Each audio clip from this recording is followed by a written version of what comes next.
বিসমিল্লাহির রহমানির রহিম। আলহামদুলিল্লাহি রাব্বিল আলামিন ওয়াল আকিবাতু লিল মুত্তাকিন ওয়াস সালাতু ওয়াস সালামু আলা আশরাফিল আমবিয়াই ওয়াল মুরসালিন ওয়া আলা আলিহি ওয়া সাহবিহি আজমাইন। আম্মা বাদ। সম্মানিত বোনেরা এবং ভাইয়েরা, রমজানে চাঁদ দেখার পরে মাগরিবের নামাজ, এশার নামাজের ফরজ নামাজের পরে তারাবিহ, কিয়ামুল লাইল, তার উপরে তাহাজ্জুদ, ওয়েতর, এগুলো শেষ করে এরপরে যে আমলটা প্রতি রাতে মুসলমানদের কাছে আসে সেটার নাম হচ্ছে সেহরি। এটা একটা সময়ের নাম, সুহুর, যে ফজরের আগের যে সময়, সেটা এই সময় যে মিল নেওয়া হয় এটাকে আমরা সেহরি বলি। তো এখন এই যে আর্লি মর্নিংয়ের মিল,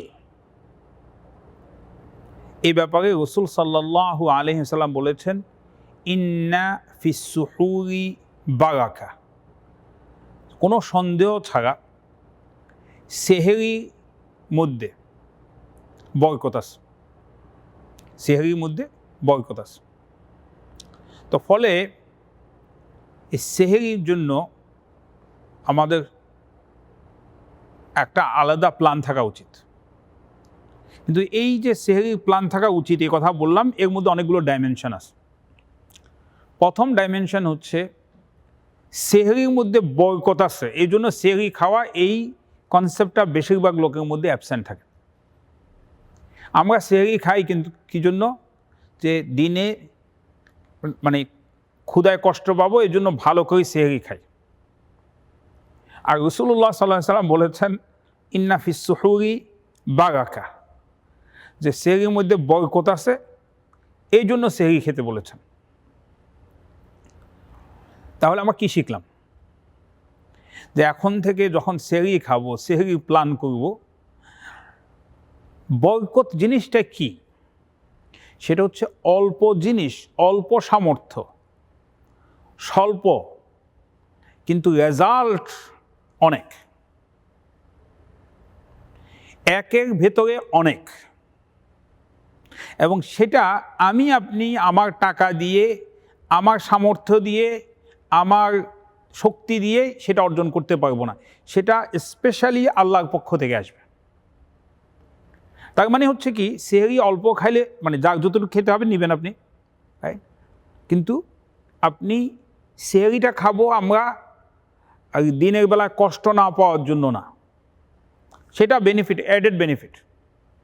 সেহরি খাবো বারাকাতের জন্য, ব্লেসিংয়ের জন্য, এবং এইটা ডিভাইন একটা গিফট। এবং সেহরিতে এমন জিনিস খাওয়া উচিত যাতে দিনের বেলায় হার্ট বার্ন না হয়, দিনের বেলায় যাতে অসুবিধা না হয়, রোজা রাখতে না কষ্ট না হয়। এই ডাইমেনশনটা হচ্ছে কি, সেহরিতে আমরা রমজান মাসে, আমি সবসময় বলি, আমরা বাজার বেশি করি, আমরা খাই বেশি, আমরা ওয়েস্ট বেশি করি। বাজার বেশি করি, খাই বেশি, ওয়েস্ট বেশি করি। এবং এই যে বেশি খরচ করা, বেশি খাওয়া এবং বেশি ওয়েস্ট করা, এগুলো সবগুলো ইসলামের মৌলিক কনসেপ্টের সাথে ভিন্ন।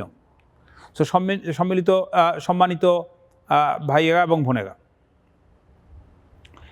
এই যে সেহরি ভালো খেতে হবে, আপনার সামর্থ্য থাকলে ভালো খান, আলহামদুলিল্লাহ, এবং সেটা কোনো মানা নাই, হালাল।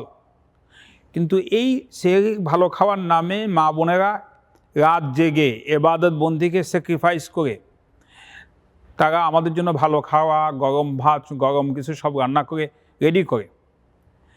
এইটার মধ্যে আমাদের একটা ব্যালেন্স অ্যাপ্রোচ করা দরকার, যে কিভাবে মা বোনদেরকেও ইবাদতের জন্য এনাফ সময় করে দেওয়া যায়। তাদেরও কিয়ামুল লাইল দরকার আছে, তাদেরও স্পিরিচুয়াল এম্পাওয়ারমেন্ট দরকার আছে, তাদেরও আল্লাহর সাথে আল্লাহর নৈকট্য অর্জন করার জন্য তাদেরও মন চায়, তারা একটু বেশি করে নামাজ পড়বে, তারা রোজা করবে।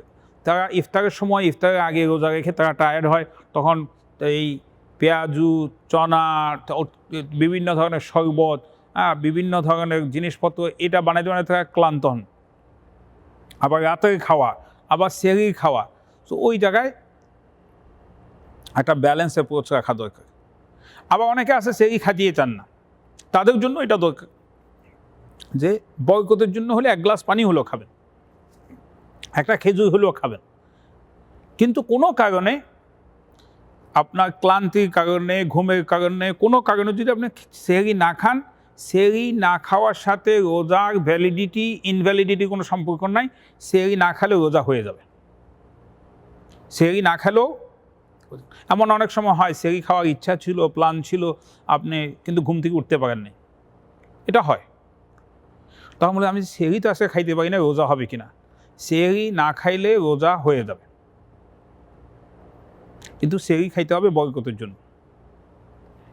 এরপরে আরেকটা ব্যাপার আছে, অনেকে রাতের বেলায় গোসল ফরজ হয়, রমজানের কথা বলছি। এখন ঘুম থেকে উঠতে পারলো না সেহরির সময়, যখন ঘুম থেকে উঠলো তখন সেহরির সময় শেষ হয়ে গেছে। এটা একটা সিনারিও, ঘুম থেকে যখন উঠলো সেহরির সময় শেষ হয়ে গেছে। তা এখন সেহরি তো খাইলো না, এই জন্য রোজা নষ্ট হবে না বললাম, কিন্তু তার কোশ্চেন হচ্ছে যে আমি যে ফরজ গোসল করি নাই, এই অবস্থায় রোজাতে ঢুকলাম, আমার রোজা হবে কিনা। ফরজ গোসলের সাথে রোজার ভ্যালিডিটি ইনভ্যালিডিটির কোনো সম্পর্ক নাই। অতএব ফরজ গোসল না করে যদি আপনার রোজা শুরু হয়, রোজা হয়ে যাবে। কিন্তু ফরজ গোসল না করে আপনি ফজর নামাজ পড়তে পারবেন না, নামাজের জন্য ফরজ গোসল করা ফরজ। আরেকটা সিনারিও আছে, আপনি সেহরির শেষ সময়ের কয়েক মিনিট আগে উঠলেন, সেহরির শেষ সময়ের কয়েক মিনিট আগে আপনি ঘুম ভাঙল। এই অবস্থায় আপনি চিন্তা করলেন আপনার গোসল ফরজ আছে, সেহরিও খাইতে হবে, হাতে আছে 5 মিনিট। এই অবস্থা আপনি কি সেহরি খাবেন না ফরজ গোসল করবেন? সিদ্ধান্ত হচ্ছে হাত মুখ দিয়ে পরিষ্কার হয়ে কিছু সেহরি হিসাবে একটা খেজুর, এক গ্লাস দুধ অথবা যে কোনো কিছু হালকা কিছু সেহরি খাবেন, তার উপরে আপনি গোসল করবেন। গোসলটা করবেন সেহরির সময় শেষ হওয়ার পরেও গোসল করলে অসুবিধা নাই, কিন্তু সেহরিটা খাওয়া, পরিষ্কার হয়ে যতটুকু পরিষ্কার হয়ে কিছু মুখে দেয়া, এটা বরকত, এটা সুন্নত। এই সেহরি সম্পর্কে এই যে মৌলিক কথাগুলো বললাম খুবই ইম্পর্টেন্ট। আমি আশা করব যে সেহরি সম্পর্কে আমাদের যে ধারণা আছে আজকের আলোচনা, সেই ধারণাগুলোকে একটু হলেও ভাঙবে। এবং এই রমজানে আমরা সবাই সেহরি খাবো বরকতের উদ্দেশ্যে, পেট ভরা বা ক্ষুধা নিবারণের উদ্দেশ্য নয়, কিন্তু ক্ষুধা নিবারণ হবে। আর কোনো কারণে সেহরির জন্য উঠতে না পারলে রোজা আমাদের হয়ে যাবে, রোজা কন্টিনিউ করব ইনশাআল্লাহ। আর সেহরি না খাওয়ার কারণে কারো যদি অসুস্থ হয়ে যায়, তো অসুস্থ হওয়ার জন্য সে রোজা ভাঙবে, কিন্তু সেহরি না খাওয়ার জন্য রোজা ভাঙবে না। সেহরিতে পানি না খাওয়ার জন্য কারো যদি ডিহাইড্রেশন হয়ে অসুস্থ হয়ে যায়, তো ডিহাইড্রেটেড হওয়ার জন্য অসুস্থ হওয়ার কারণে তার রোজা ভাঙবে এবং পরে মেকআপ করতে হবে, কিন্তু সেহরি না খাওয়ার জন্য সে রোজা ভাঙবে না। এবং যদি অল্প সময়ও পাওয়া যায় সেহরি আগ মুহূর্তে, তাহলে সেহরি খাওয়ার চেষ্টা করতে হবে। আরেকটা খুব ইম্পর্টেন্ট জিনিস, প্রত্যেক বাসায় যে ক্যালেন্ডার আছে আপনার লোকাল মসজিদ থেকে, সেই লোকাল মসজিদে ক্যালেন্ডারে যে সময় দিছে, সেহরির শেষ সময়টা মসজিদ ভেদে এই সেহরির শেষ সময়টা ভিন্ন হইতে পারে। এটা ডিপেন্ড করতেছে কারা কত ডিগ্রি ফলো করতেছে, মানে সূর্য হরাইজনের কত নিচে আছে, 18 ডিগ্রি নিচে আছে না 15 ডিগ্রি নিচে আছে, এগুলো নিয়ে আপনি যে মসজিদ ফলো করেন তাদের ক্যালেন্ডার ফলো করে আপনি সেহরির শেষ সময় ফলো করবেন। ক্যালেন্ডারে যে সেহরির শেষ সময় আছে ততক্ষণ পর্যন্ত আপনি খেতে পারবেন, এটার সাথে আজানে কোনো সম্পর্ক নাই। কারণ যিনি আজান দিচ্ছেন তিনি হয়তো মানে সেহরির শেষ সময়ের আরও 10 মিনিট পরে আজান দিচ্ছেন, তার মানে আপনি তো ওই 10 মিনিট খেতে পারবেন এরকম না। এই জন্য যারা বাংলাদেশে হয়তো সেহরির শেষ সময়ের আজান একই সাথে আমাদের মিলাই করা হয়, এদেশে তো এটা সম্ভব না। এই জন্য আজান চেয়েও মেইন গুরুত্ব দিতে হবে আপনার সেহরির সময় কখন শেষ হলো, শেষ মিনিট পর্যন্ত আপনি খেতে পারবেন। কেউ আসে 10 মিনিট আগে খাওয়া বন্ধ করে দেন, এটা আপনার ইচ্ছা, কিন্তু এটা ফরজ না, রাইট?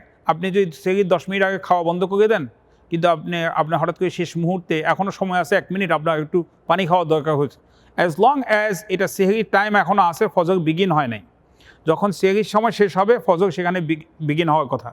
এই সময়টা পর্যন্ত আপনি আপনার খাওয়া পানীয় কন্টিনিউ রাখতে পারবেন।